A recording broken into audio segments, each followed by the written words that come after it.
3 years after arriving in the United States, Hoch became a media sensation for the first time, in jail under the name of Martin Dots. This is Tomb Snoopers.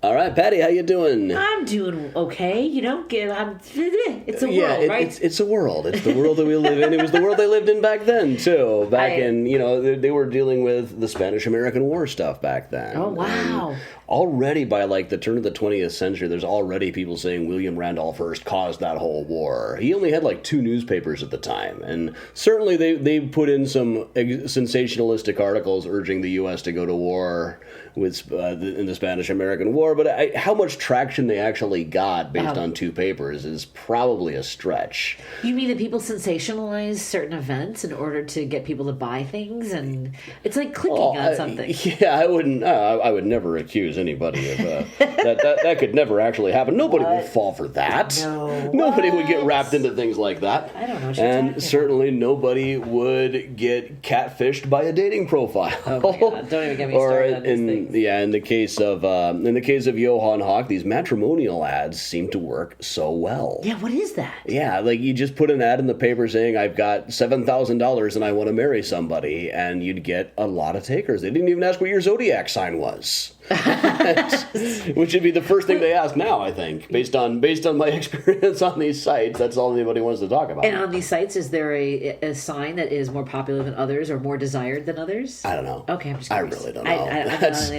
That's one thing I just, the younger generation nowadays, I thought people got over, I thought so too. How did this come? I thought people got over birth charts and zodiac signs in the 70s. I'm convinced it's wanting to have who you are validated online. Right, That's so when you see those videos, and you're like, yeah, that is me. Yeah. Right, so then it kind of draws you in. Anyway. I can see that, yeah. So we've moved ourselves up through Johann Hoch's series of marriages, mostly arranged through just placing a matrimonial ad in a German-language newspaper. And spring of 1898, he is arrested for selling mortgage furniture, with a few wives breathing down his neck trying to find him. And he is put in the Bridewell, which is the jail for smaller offenses over on the west side of Chicago.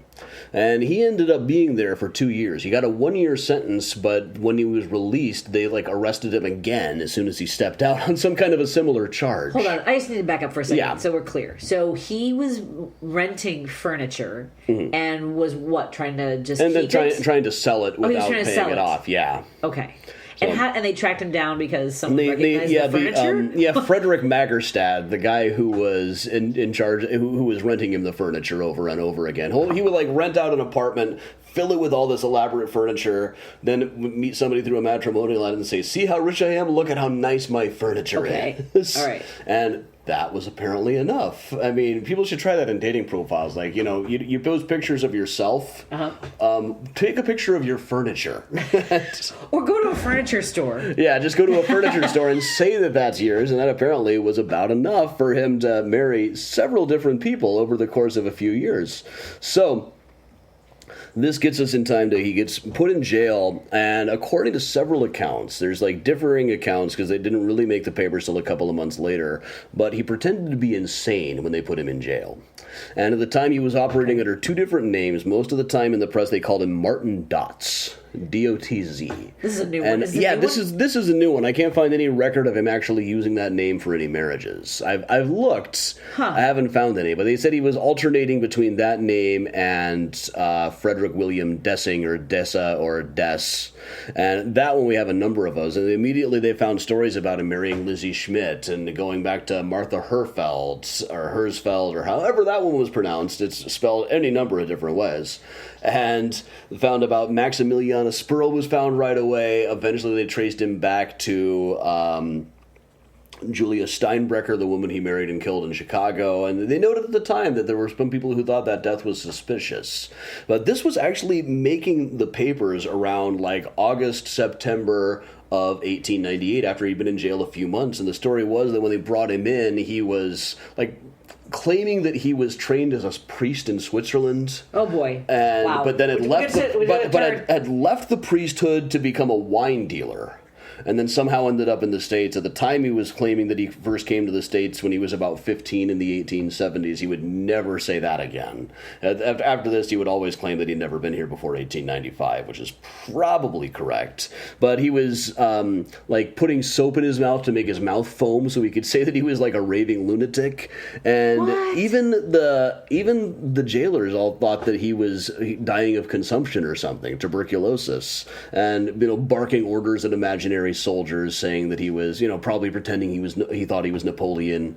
Your classic pretending to be insane, but by all accounts, he did a really good job of it.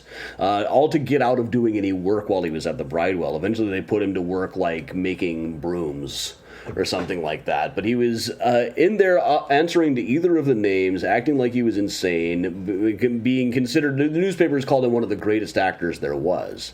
But meanwhile, apparently he was allowed to write letters. Oh. And oh no! Well, we're gonna have to go back to the beginning of the story when he first arrived in Wheeling, West Virginia. He married this woman by the name of Carolyn Hoch, whose previous husband's name he'd eventually steal. A couple of months after the wedding, she died of apparent arsenic poisoning. Reverend Haas definitely thought that it was murder. There was a rumor going around that her grave had been disturbed in Red Man Cemetery. But then Hoch stripped naked, or at least left clothes on the shore, and tried to make everybody think that he had drowned himself. But then even the newspaper headline a couple of days later was, "It deceived nobody." Everybody knew that he had just gone off to Chicago or something to escape any charges. So around the time he was arrested, somebody back in Wheeling received a letter saying, here's an update on that Jacob Huff character who showed up a few years ago. He went back to Germany where he was just hanged for murdering one of his wives, and on the scaffold he admitted that he had married and murdered 7 women. So they just got this letter out of nowhere. I would love to find maybe like a Wheeling paper that has the full text of the letter or something. It probably came in German. There's probably not a good copy of it out there. There's a couple of Wheeling newspapers that have been digitized. It's kind of amazing there are 2 papers from Wheeling that you could get online. I think it was like the Register and the Intelligencer. But I'm sure there were probably some others that I didn't get to. This is the thing. I got enough data on these stories to do the book, but I bet that if I were to go clear to Wheeling, there were probably some other local newspapers that covered things a little bit differently. Yeah. They always get another quote from somebody else. And as soon as this comes up, they're always talking to Justice Arbuckle. They're always talking to Reverend Haas. And it was at this point people started reminiscing about Carolyn, his wife back there, and Justice Arbuckle is saying, like, we were all kind of surprised that this really handsome guy was going after her. She was blind in one eye and not attractive at all. Golly. But she had money, and we all knew that's what he was after. 3 years. This is only like 3 years after the fact, but this letter comes in saying, so good news, that Jacob Huff guy he may have faked his death then, but he's dead now, so you don't have to worry about him anymore. Whew. And it started people thinking again, yeah, I bet he must have killed that Carolyn person.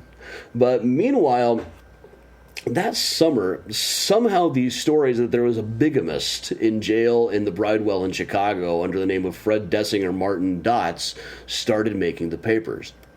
And a couple of different Chicago papers, like the Chicago Daily News, published drawings, at least, of his wedding photos, both with Carolyn back in Wheeling and Julia Steinbrecher in Chicago. And it's about as good a version as a version as we still have of the wedding picture with Carolyn. It's just a line drawing, but it's probably based on the original. And so all of a sudden, we've got all of these stories. There are drawings of him. There are pictures of him with these mutton chop sideburns, like General Ambrose Burnside or something. And stories about him acting like he's insane, and stories about, like, Lizzie Schmidt going to visit him in jail. And Martha Hersfeld had moved to Pasadena, but she apparently came back too, or at least her sister did. Her sister, like, told the whole story to the police. Like, yeah, this guy has this whole thing where he rents furniture, says that it's his, gets somebody to marry him because he's rich, then he takes off with all of their money. He got all of my sister's money. He got all of my money. And Martha later said that she went to see him, but she just didn't have the money to prosecute him. And she wished that she had, because eventually he was able to get out of jail and swindle and kill all of these other women. She felt just terrible about that. Whew. But this was a major thing. And as soon as this story went around, Reverend Haas, the guy who performed the wedding and strongly suspected that he killed Carolyn back in the day, got on the case, wrote to Captain Colleran back in Chicago, said, I've been tracking this guy. We just got word that he's dead. I kind of doubt it. Can you confirm that this is the guy? Send him the picture. And Captain Colleran immediately confirmed, yes, this is the same guy. This is the guy that you suspect of having killed Carolyn back there.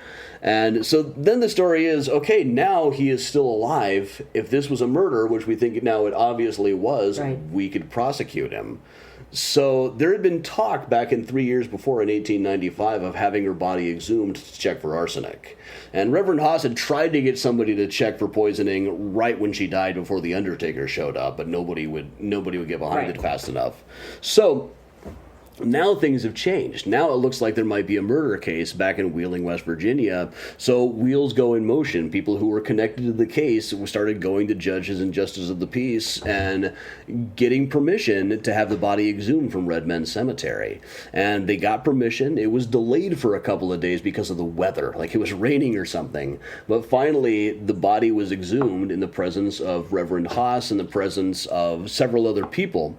And the way it was reported at the time in 1898, when they exhumed the body, they found it had pretty badly deteriorated over the course of 3 years. Like most of the major organs were no longer present. They had just decomposed down to nothing. But there was enough that they could see that there was arsenic in the embalming fluid, which meant that it was a perfect crime. If he had poisoned her with arsenic, they were never going to prove it at that point. But it was... So in any case, he had gotten away with it. There was no way to prove that that the arsenic wasn't just from the embalming fluid. Now, this is how they reported at the time, that the stomach had just deteriorated. But about 7 years later, when Hoch became a media sensation, and when reporters tracked down Reverend Haas, who by then was living in upstate New York, and still believed that Hoch had been on the Elbe, the ship that had crashed, and had been following Hoch's career, every time he heard about a German person marrying and deserting somebody, he assumed that it was Hoch. Probably not always correctly. So, matrimonial agencies were just like fishing for swindlers.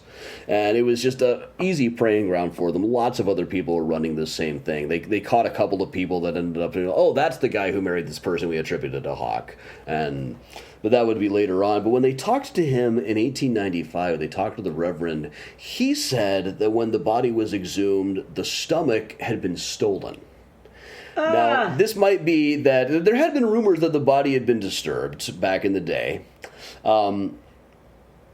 That nothing had really come of it at the time. So now we kind of have to figure out whether the newspaper reporter in 1905 might have misunderstood him, and they were just missing, and not that they had been stolen, or if in 1898 the organs had been missing with evidence that they had been stolen, and the newspapers were just too squeamish to say it. Which I can understand. I can see it, but they generally were not squeamish talking about dead bodies in newspapers back then. Fair. I just did an interesting thing. Well, I was just in Massachusetts for a couple of days, and I went to Mount Auburn Cemetery.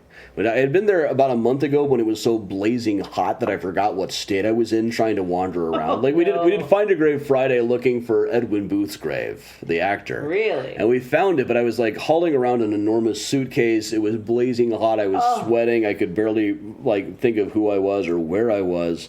But just since then, in the month or so since, I've been working on Volume 2 of the Graceland Cemetery book, and came across a file in there, in their vault, about Edmonia Lewis, who was a sculptor. He was probably the most famous of all the black women who were sculpting statues in the 1860s. She was certainly the most influential, certainly the most famous. And apparently she had a statue at Graceland Cemetery for a while. Oh. There's one I was able to find at Mount Auburn. There's still a statue on the grave of Dr. Harriet Hunt, who was an anti-tobacco crusader. And the statue, it's not in great shape anymore. And it was probably a sort of stone that doesn't really hold up in the winter, like a lot of these statues are if you don't have a glass case over them. But in an interview that she gave back in the 1870s, she mentioned that statue at Mount Auburn and also said she had one on the grave of Lyman Blair back in Chicago and at Graceland. And the monument that's there now looks like a later replacement. It's really just like an obelisk. It's not a statue. We can't really find any more data than that. It probably crumbled and got replaced at some point. But just looking up Lyman Blair, there was an article when he died. He was messing around with his rifle and literally shot his eye out. That's in a movie. It was one of those, it's like Christmas Stories. It's like a joke I remember from the 90s. What did Charlton Heston say when his mom caught him masturbating? I was just cleaning it and it went off. Oh dear. But I had not heard that. Okay. It was the case with Lyman Blair, but the newspaper accounts of finding the body were just unbelievably gruesome. This would have been like 20 years before this case, and talking about how the one perfect eyeball was still sitting 15 feet away on the bureau from his skull on the bureau in a pool of rapidly congealing blood. They were really not shy. They would say things about dead bodies that they would never say about living bodies, in particular the naked ones. Right. And this is one that oh boy. We're getting into when we talk about whether Hoch might have dug up the body to steal a couple of the internal organs. We get into the subject of grave robbing, which, of course, is, as you know, this is a favorite of mine. I know. And I've been running grave robbing 101 tours both in Chicago and New York for many years now.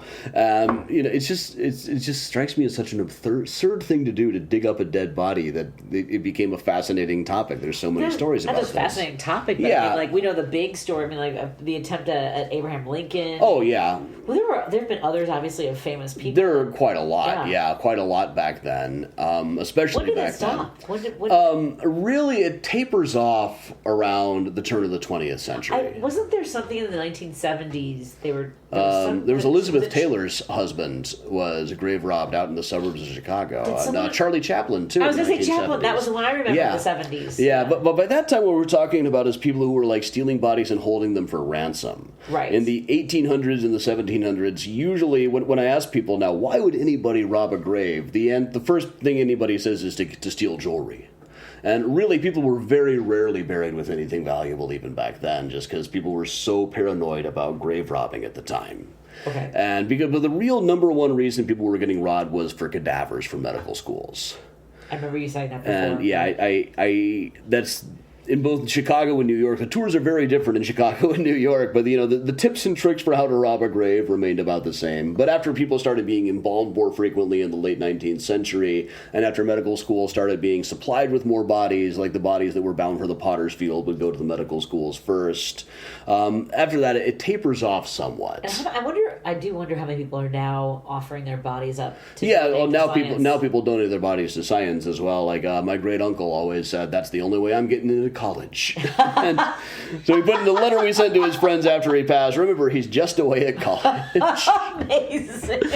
And what are you doing with yours? I would rather just do the same thing. Just like, let somebody get what use out of it as they can. Right. And I've got a plan. I've talked to Graceland about this. Like, if a place comes up that's like on the walking tours, I want a prominent spot. Okay. I'm vain enough that I want people to be walking by and see my gravestone. You want to be on someone else's tour. Yeah, I want to be on somebody else's tour one of these days. So I love that. I don't just cremate me or don't get the ashes back. Whatever, I don't mind. You just have to have a marker there someplace. I do love the ones that become part of crime scene investigating. Yeah, that one where they pose different ways of your body decomposing. I think is kind of interesting. That would be kind of interesting too. Yeah. The ones where you're like the basically the roots of a tree as well. Yeah. Like you're there's only a few places where you can really do that. Though. Yeah, and I bet they're expensive. It's tricky to arrange that. So. What I want is I just want a stone that doesn't have my name on it. Oh. It just says Man of Mystery. And perfect. Then let people have to go ask at the office who that is. And this is a trick like here in Chicago, not far from where we are right now, is a Rose Hill Cemetery with Long John Wentworth. who's got his name on his giant obelisk, but he specifically, like, in his last days, he spent a lot of time, like, planning what his monument was going to look like. It was how he amused himself. He wanted the biggest obelisk in the Midwest. Wow. This was before Freud. So I've always said I don't think it's a coincidence that obelisks and gravestones started to go out of fashion around the time people became aware of the works of Sigmund Freud. Fair. But you couldn't ask for the biggest obelisk in town post-Freud. But he did. And he at the time specifically said he didn't want his name on it anywhere. He just wanted the biggest obelisk, and then people will go to the man and say, "Who is that?" And he'll say, "Why, that's Wentworth." And they'll rush to the library to find out all about Wentworth, which would absolutely work on someone like me. That's nice. I don't know how many people are really rushing off to the library to find out about Long John Wentworth, but it's worth your time if they do. Nice. Wow. Amazing. So we were... I've kind of lost my thread completely here. We were talking about grave robbing. We were talking about digging up the body. So the organs that were missing, and whether or not he had stolen them. Whether he had stolen them. Right. And really, the bottom line is, I have no idea. Because it's also the arsenic is used in embalming, so it's hard to even determine whether or not that would be. Right. He would have gotten away with it anyway, even if he. Well, theoretically, they could have found early on, if they dug the body up quickly enough, they might have found there was more arsenic than they would expect in the stomach. Or at least claimed that there was, which would be the case that came up later on. But generally, as soon as an undertaker stepped into a room, you were never going to get convicted of arsenic poisoning. It was kind of the perfect crime in those days, and Hoch seems to have been banking on that. Okay. That he got away with this for quite a long time. Unfortunately for him, he wasn't following the advances in the embalming arts and sciences, which would eventually come back to bite him in the ass, but that's still a few years away at this point.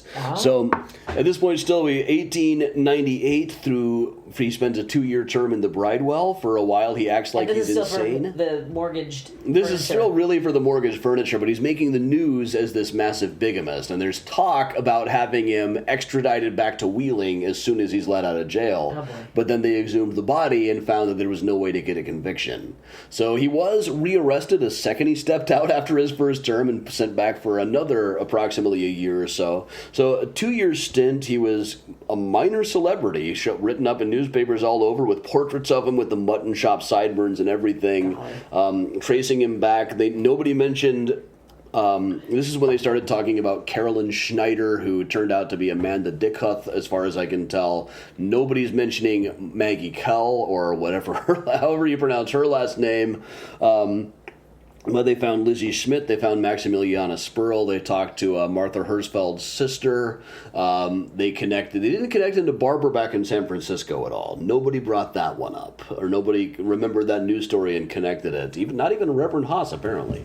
But they connected him back to Julia Steinbrecher back in Chicago. They remembered her under the name Maria Kunt.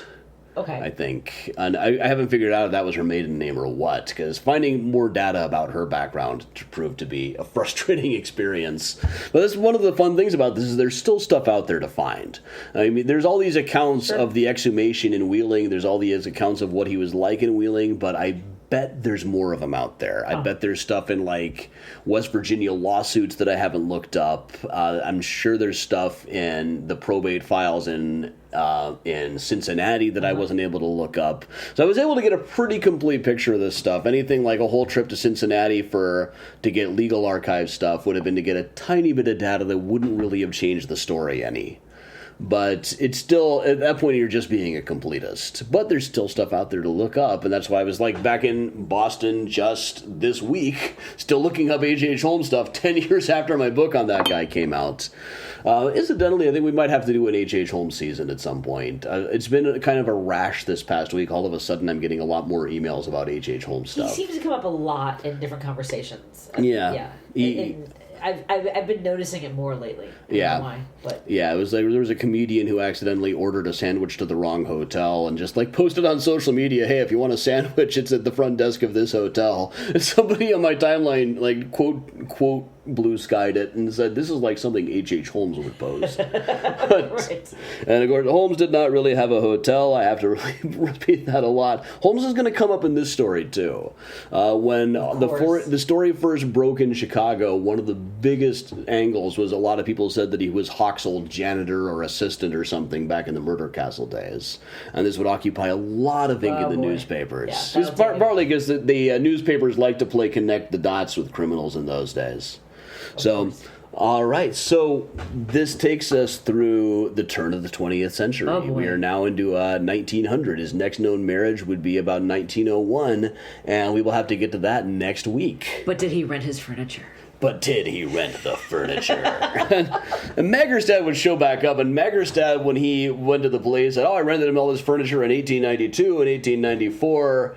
And that's a few years before we thought Hoch was in Chicago. But when he eventually confronted Hoch with it, Hoch was like, no, you've got the dates all wrong. That was this date and this day. And he's like, yeah, you're probably right about that. Wow. So anyway, there's still pieces to put together about this, even with the book out. And by the time this episode is out, the book is out and shipping and everything. So order yours now. Yeah, order yours today, and check out our Patreon for all of the data we've been talking about. All these articles which give us different names and different leads and different things to look up and different drawings of Hoch with mutton chop sideburns like General Ambrose Burnside. Amazing. All right, thanks everybody for joining us. I'm Adam from Mysterious Chicago Tours and the Tomb Snoopers Patreon. And I'm Patty Vasquez from WCPT Radio. All right, thanks a lot. We'll see you next week.